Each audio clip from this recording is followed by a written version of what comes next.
नमस्कार, मैं हूं आपके साथ मेनका चौधरी। आप देख रहे हैं इस वक्त खबर एक मिनट यानी कि वो बुलेटिन जिसमें हर एक खबर का विश्लेषण सिर्फ 1 मिनट में। 7 जुलाई की शाम 6 बजे केंद्रीय मंत्रिमंडल में फेरबदल होने जा रहा है। राष्ट्रीय राजधानी दिल्ली में प्रधानमंत्री नरेंद्र मोदी, केंद्रीय गृह मंत्री अमित शाह और भाजपा के राष्ट्रीय अध्यक्ष जेपी नड्डा के बीच हाल ही में हुई बैठकों के बाद से केंद्रीय मंत्रिमंडल में फेरबदल या विस्तार की चर्चाएं तेज हो गई थी। मोदी कैबिनेट में जो नए चेहरे संभावित हैं और जिन्हें कैबिनेट में शामिल किया जा सकता है उनमें ज्योतिरादित्य सिंधिया, सर्बानंद सोनोवाल, अपना दल की अनुप्रिया पटेल, लोजपा से सांसद पशुपति पारस, जेडीयू के आरसीपी सिंह, जेडीयू से लल्लन सिंह, नारायण राणे, निशित प्रमाणिक, शांतनु ठाकुर, जामयंग सोरियांग नामग्याल, कपिल पाटिल, सकलदेव राजभर शामिल हैं। वहीं बात अगर यूपी और उत्तराखंड से आने वाले संभावित नामों की करें तो रीता बहुगुणा जोशी, सत्यदेव पचौरी, रमापति राम त्रिपाठी। दरअसल यूपी अभी भी सस्पेंस बरकरार है। दरअसल यूपी के सीएम योगी आदित्यनाथ ने आज निर्देश दिया है कि यूपी में 25 जुलाई से कोविड के नियमों के साथ कांवड़ यात्रा शुरू कर दी जाए। इसको लेकर कल सीएम योगी ने उत्तराखंड के सीएम पुष्कर धामी से बात भी की थी। उत्तराखंड के मुख्यमंत्री पुष्कर धामी ने न्यूज 18 से खास बातचीत में कहा है कि अभी कांवड़ यात्रा को लेकर अंतिम फैसला नहीं हुआ है। उसके लिए देखिए, हिमाचल, हमारे हरियाणा और उत्तर प्रदेश के दोनों राज्यों के लोगों से भी हमें बात करनी पड़ेगी। और मैंने कल माननीय मुख्यमंत्री योगी आदित्यनाथ जी से भी मैंने इसके बारे में बात की है। जल्दी हमारे अधिकारी उत्तराखंड के, उत्तर प्रदेश के और हरियाणा के आपस में मिलकर बैठक करेंगे। उसमें जो भी रास्ता होगा इस आधार पर रास्ता निकालेंगे। कांवड़ यात्रा में दूसरे राज्यों से लाखों की संख्या में कांवड़िए हर की पैड़ी आते हैं, जहां से गंगा जल लेकर शिवरात्रि पर अपने अपने क्षेत्रों के शिवालयों में जलाभिषेक करते हैं। मंगलवार को उत्तराखंड के डीजीपी ने कांवड़ यात्रा पर रोक की बात कही थी। हालांकि उत्तराखंड के नए मुख्यमंत्री पुष्कर धामी ने कह दिया है कि कांवड़ यात्रा पर अभी अंतिम फैसला होना बाकी है। संघ प्रमुख मोहन भागवत के बयान पर सुहेलदेव बहुजन समाज पार्टी के मुखिया ने बेतुकी बयानबाजी की, जिसके बाद कई राजनीतिक दलों ने एसबीएसपी अध्यक्ष ओम प्रकाश राजभर के बयान पर कड़ा एतराज जताया है। बीजेपी ने इसे राजनीतिक फ्रस्ट्रेशन बताया है तो कांग्रेस ने इसी बहाने बीजेपी पर निशाना साधा है। प्रदेश पार्टी प्रवक्ता का कहना है कि राजभर जैसे लोगों का सामाजिक बहिष्कार होना चाहिए। वहीं संजय निषाद ने राजभर को सलाह दी है कि वो ओवैसी से दूर रहें। सुबह सभा के जो अध्यक्ष हैं श्रीमान ओम प्रकाश राजभर जी, मुझे लगता है कि वो फ्रस्ट्रेशन में इस तरह की जो उनका वक्तव्य है वो उनका राजनीतिक फ्रस्ट्रेशन ही कहा जाएगा, जिसके नाते वो उनकी ये अनर्गल उनका बयान आया। ओम प्रकाश राजभर जी भारतीय जनता पार्टी के पुराने साथी हैं। लगता है कि वो सारे संस्कार भी भारतीय जनता पार्टी से ही सीख करके आए हैं क्या? असभ्यता के बयानों की घनघोर निंदा होनी चाहिए। ऐसे असभ्य बयानों का तिरस्कार होना चाहिए। शपथ ग्रहण समारोह के बाद अब उत्तराखंड में मंत्रियों के विभागों का बंटवारा कर दिया गया है। मुख्यमंत्री पुष्कर धामी ने विभागों को बंटवारा किया। मुख्यमंत्री ने गृह और राजस्व समेत 15 विभाग अपने पास रखे हैं और बाकी सभी विभाग मंत्रियों में बांटे हैं, जिसमें 4 मंत्रियों को हैवी वेट पोर्टफोलियो दिया गया है। धन सिंह रावत को स्वास्थ्य मंत्री बनाया गया है, तो वहीं यशपाल आर्या को आबकारी मंत्री बनाया गया है। सतपाल महाराज को पीडब्ल्यूडी मंत्रालय, तो वहीं हरक सिंह रावत को ऊर्जा विभाग दिया गया है। इन मंत्रियों के अन्य विभाग भी इन्हीं के पास रहेंगे। इनके अलावा बिशन सिंह चुफाल, अरविंद पांडे, बंशीधर भगत, सुबोध उनियाल, रेखा आर्या और यतीश्वरानंद के पुराने विभाग उनके पास बरकरार रखे गए हैं। हालांकि इस बीच लंबे समय बाद राज्यों को फुल टाइम स्वास्थ्य मंत्री मिलने जा रहा है, जिसकी कोविड के समय से मांग हो रही थी, और अब धन सिंह रावत को स्वास्थ्य मंत्री बनाया गया है।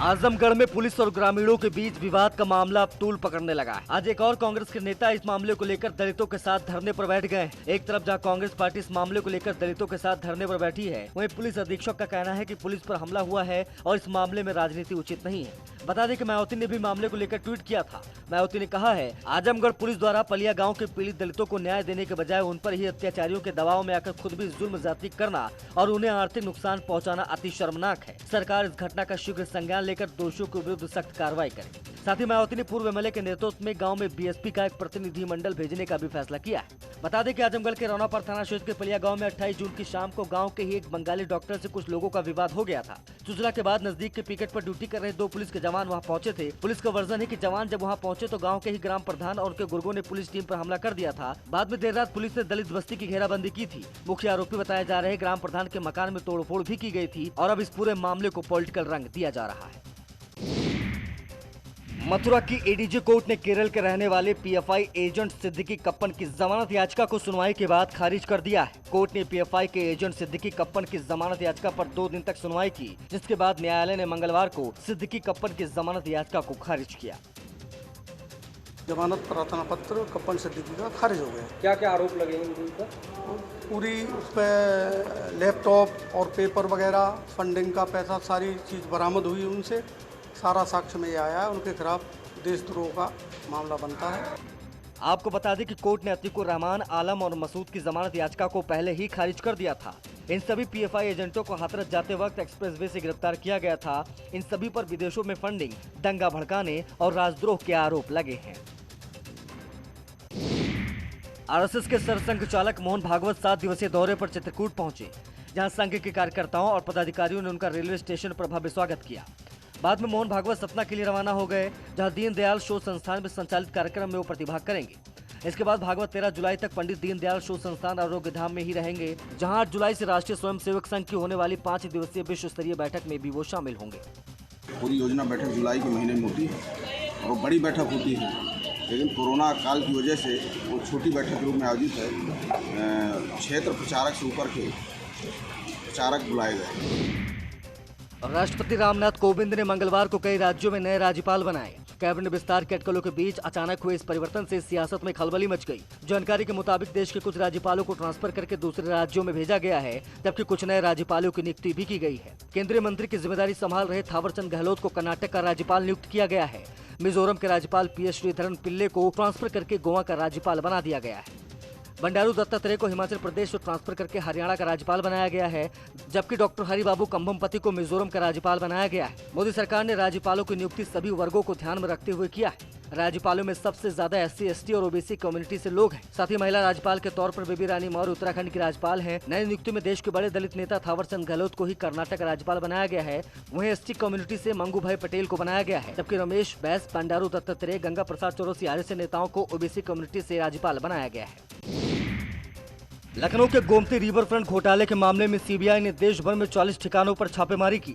सीबीआई ने इस मामले में 2 जून को नई FIR दर्ज की थी। 2017 से अब तक इस मामले में 190 लोगों पर FIR दर्ज की जा चुकी है। इस घोटाले में 95% बजट खर्च करने के बाद ही काम नहीं हुआ था। इसको लेकर बीजेपी ने समाजवादी पार्टी पर हमला बोला है। डिप्टी सीएम केशव प्रसाद मौर्य ने कहा है कि सीबीआई जांच में जो भी दोषी पाया जाएगा उसके खिलाफ सख्त कार्रवाई होगी। संदेश है कि भ्रष्टाचार की जड़ें चाहे जितनी गहरी हों, बहुत अधिक समय तक उसे कोई न छिपा सकता है, न उसे कोई बचा सकता है। और सीबीआई ने मामले को दर्ज किया, सीबीआई जांच कर रही है, जो दोषी होंगे उनके खिलाफ कार्रवाई करेगी। सरकार ने सीबीआई को यह केस पहले ही सौंप दिया है। बता दें कि गोमती रिवर फ्रंट परियोजना में सीबीआई ने प्रारंभिक जांच में कई कारनामों का खुलासा किया था। गाजियाबाद में एक हैरान कर देने वाला मामला सामने आया है। कविनगर थाना पुलिस ने केंद्रीय मंत्रियों की आवाज निकालकर फ्रॉड करने वाले 2 लोगों को गिरफ्तार किया है। ये लोग अधिकारियों पर ट्रांसफर, पोस्टिंग समेत दूसरे काम कराने को लेकर दबाव बनाते थे। पकड़े गए आरोपियों के नाम बागपत के रहने वाले हर्ष और विक्रांत हैं। दोनों 12वीं पास बताए जा रहे हैं। ये लोग फर्जी ID पर खरीदे गए सिम कार्ड से नेताओं की आवाज में अधिकारियों को कॉल करते थे। गाजियाबाद के कविनगर थाना क्षेत्र में पुलिस ने 2 व्यक्तियों को गिरफ्तार करा है, जिनका नाम विक्रांत और हर्ष है, जो कि थाना छपरौली, जिला बागपत के रहने वाले हैं। ये दोनों ही व्यक्ति फर्जी सिम कार्ड लेकर केंद्रीय राज्य मंत्रियों की आवाज़ निकालकर अधिकारियों को फ़ोन कर उन पर दबाव बनाते थे। इन दोनों से पूछताछ करने में पता चला है कि इन लोगों ने केंद्रीय राज्य मंत्री संजीव बालियान एवं केंद्रीय राज्य मंत्री जनरल VK सिंह की आवाज़ निकालकर अधिकारियों को फ़ोन करा है। ऐसे एक मामले में हर्ष ने केंद्रीय राज्य मंत्री जनरल VK सिंह की आवाज में सिंचाई विभाग के CMD को फोन कर एक इंजीनियर के गाजियाबाद ट्रांसफर के लिए दबाव बनाया था। CMD को शक होने के बाद उन्होंने जनरल VK सिंह के कार्यालय में संपर्क किया, तब जाकर फर्जीवाड़े का खुलासा हुआ। योगी सरकार ताजनगरी आगरा में ग्रेटर नोएडा की तर्ज पर ग्रेटर आगरा बनवाने जा रही है। ग्रेटर आगरा बसने के लिए इनर रिंग रोड के पास 700 हेक्टेयर जमीन का प्रस्ताव आगरा विकास प्राधिकरण ने पास कर दिया है। एडीए उपाध्यक्ष राजेंद्र पौंसिया ने बताया कि 700 हेक्टेयर में प्रस्तावित ग्रेटर आगरा के लिए 500 करोड़ रुपए की जरूरत होगी। इसके प्रस्ताव को बोर्ड से मंजूरी मिल चुकी है। नई नगरी के निर्माण के लिए आगरा विकास प्राधिकरण कंसल्टेंट की सुविधाएं लेगा। एडीए ने 612 हेक्टेयर जमीन का 4, 6 और धारा 17 किया था और एडीए के नाम भी हो गई थी जमीन, लेकिन अवार्ड नहीं कर पा रहे थे लंबे समय से। तो वर्तमान में कमिश्नर सर की लीडरशिप के अंदर बोर्ड के अंदर प्रस्ताव पास किया गया है कि लगभग 520 करोड़ हम लोन लेंगे और उस लोन के द्वारा जितना भी पैसा हमें देना है किसानों को अवार्ड के द्वारा, जो 4 गुना देना होता है, वो उनको दिया जाएगा। एक जगह पे 414 हेक्टेयर का एक तरह से पैच है जो रहन कला और रायपुर के अंदर है। एतमादपुर मात्रा के पास लैंड पूलिंग स्कीम के तहत भविष्य की योजना पर विचार किया गया है। रहन कला और रायपुर की जमीन पर ग्रेटर आगरा बसाने को लेकर एडीए बेहद उत्साहित है। एडीए भविष्य के शहर के लिए ग्लोबल टेंडर भी जारी करेगा। दावत इस्लामी को लेकर किए गए खुलासे के विवाद से सूफी इस्लामिक बोर्ड के राष्ट्रीय प्रवक्ता कौसर हसन मजीदी को देश और विदेश में जान से मारने की धमकियां मिल रही हैं। कौसर हसन मजीदी का कहना है कि पाकिस्तान से लोग विभिन्न सोशल मीडिया प्लेटफॉर्म के जरिए उनको खत्म करने की धमकियां दे रहे हैं। इसको लेकर उन्होंने शिकायत भी दर्ज कराई। एक बड़ी लंबी फहरिस्त है धमकी देने वालों की, इसमें 1-2 लोग नहीं शामिल हैं। बिहार से, झारखंड से, पश्चिम बंगाल से, उड़ीसा से, महाराष्ट्र से, देश के विभिन्न स्थानों से और ख़ास तौर से बरेली नामक नगर के लोगों के बड़े धमकियों भरे मैसेज आ रहे हैं। और साथ ही जो सबसे बड़ी बात है और आश्चर्यचकित बात है कि पाकिस्तान के लोग फेसबुक मैसेंजर पर धमकियां दे रहे हैं। जो सूफ़ी मोहम्मद कौसर हसन मजीदी साहब हैं, इनके द्वारा शिकायत की गई है कि पाकिस्तान के दावत इस्लामी समर्थकों द्वारा फेसबुक मैसेंजर पर धमकियां इनको दी जा रही हैं। इसके संबंध में हम लोग जांच कर आवश्यक वैधानिक कार्रवाई सुनिश्चित करेंगे। बता दें कि सूफी इस्लामिक बोर्ड ने पिछले दिनों कानपुर के मुस्लिम बहुल इलाके में पाकिस्तानी संगठन दावत इस्लामी के सक्रियता को लेकर खुलासा किया था। शामली के कैराना में 5 गैंगस्टरों ने आत्मसमर्पण किया है। पुलिस एनकाउंटर के डर से सभी आरोपियों ने अपनी गिरफ्तारी दी है। ये सभी हाथ ऊपर उठाकर थाने में कोतवाल के सामने पहुंचे और भविष्य में अपराध न करने की कसम खाई।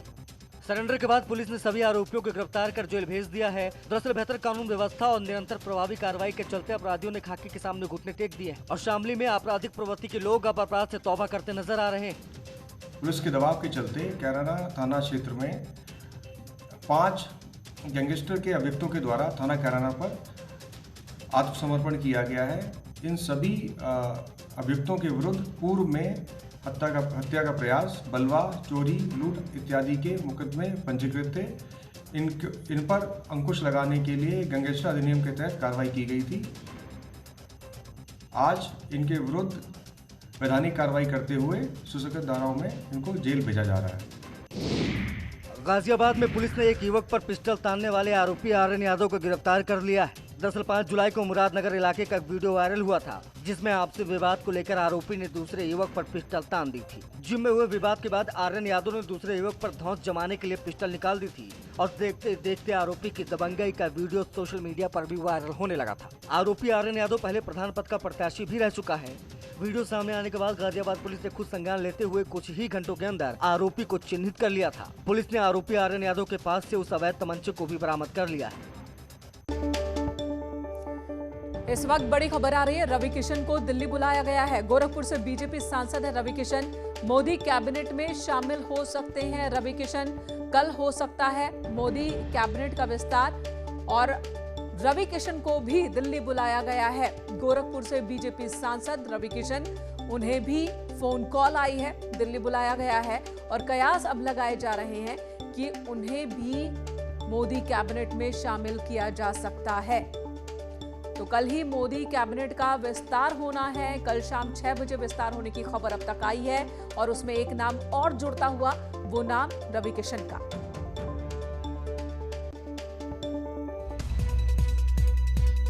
ब्रेक के बाद स्वागत आप सभी का एक बार फिर से खबर 1 मिनट में। औरैया में एक हैरान कर देने वाला मामला सामने आया है। यहाँ बेटे ने प्रेम प्रसंग में बाधा बन रहे अपने पिता की ही हत्या कर दी। वारदात को अंजाम देने के बाद आरोपी बेटा मौके से फरार हो गया। अजीत मल कोतवाली क्षेत्र के भीखेपुर गांव का ये मामला है। बताया जा रहा है कि पिता उसे गर्लफ्रेंड से बात करने से मना करते थे।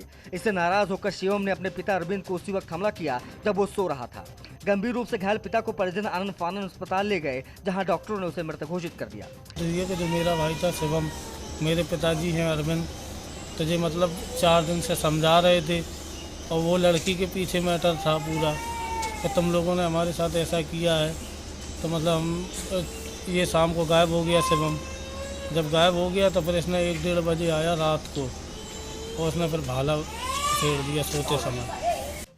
वारदात की सूचना पाकर मौके पर पहुंची पुलिस ने शव को पोस्टमार्टम के लिए भेज दिया है और आगे की कार्रवाई जारी है। बागपत में एक दरोगा का वीडियो वायरल हो रहा है जिसमें वो फरियादी महिलाओं को थाने से भगाते हुए नजर आ रहे हैं।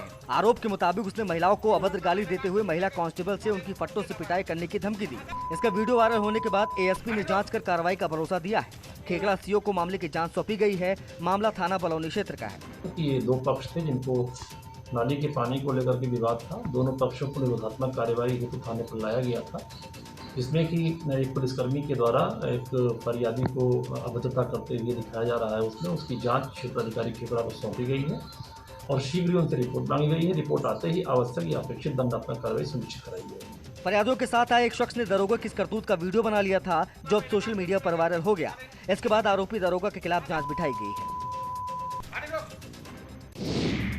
बांदा में झोला छाप डॉक्टर के गलत इलाज से 5 साल के मासूम बच्चे की मौत हो गई। मौत के बाद परिजनों ने झोला छाप डॉक्टरों के अस्पताल में जाकर हंगामा काटा। इसके बाद मौके पर पहुंची पुलिस ने शव को कब्जे में लेकर पोस्टमार्टम के लिए भेज दिया है। पोस्टमार्टम रिपोर्ट आने के बाद कार्रवाई की बात कही जा रही है। 3-4 इंजेक्शन उसमें भरे थे और इसके बाद नस में लगाया और लगाने के बाद ही इंजेक्शन लड़का 1 मिनट के अंदर जो है एक्सपायर हो गई और लड़के के मुँह से फेना और साथ में ब्लड भी आया और पूरा नीला पड़ गया। पूरा मामला बिसंडा थाना क्षेत्र का है, जहां परिवार अपने मासूम बेटे को मामूली बुखार आने के बाद सिंहपुर में झोला छाप डॉक्टर के यहां उपचार कराने के लिए ले गया था। लेकिन वहां जब डॉक्टर ने बच्चे को इंजेक्शन लगाया तो बच्चे को खून की उल्टियां होने लगी। मुंह से झाग आने की बात भी सामने आ रही है। बच्चे की मौत के बाद परिजनों ने जमकर हंगामा किया है।